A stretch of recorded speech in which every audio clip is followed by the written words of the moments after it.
Presenter Raffi Ahmad menaiki sapi kurban yang telah dibelinya untuk perayaan Idul Adha. Ia begitu takjub dengan besar badan sapi bernama Bager yang memiliki berat hingga 1,3 ton itu. Suami artis Nagita Slavina tersebut sempat ragu hingga akhirnya memberanikan diri duduk di atas sapinya.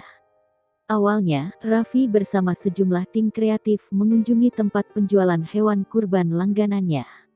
Ia pun menagih sang penjual, Elsa, karena ingin melihat sapi besar yang sudah dipesannya dari Gunung Kidul, Yogyakarta.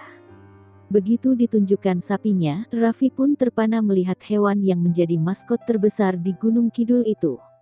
Raffi sempat ragu-ragu dan hendak membatalkan niatnya untuk menaiki sang sapi.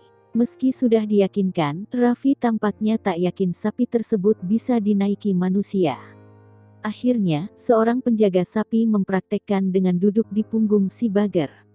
Raffi pun menaiki kursi yang disiapkan di sebelah sapi besar tersebut. Ia pelan-pelan menduduki punggung si sapi hingga mendapatkan posisi yang nyaman. Elsa melarang dan bersikeras meminta foto dengan Raffi terlebih dulu. Namun, saat kamera diarahkan dan siap menjepret, Raffi pun langsung berpose. Ia langsung bergegas turun dari punggung si sapi.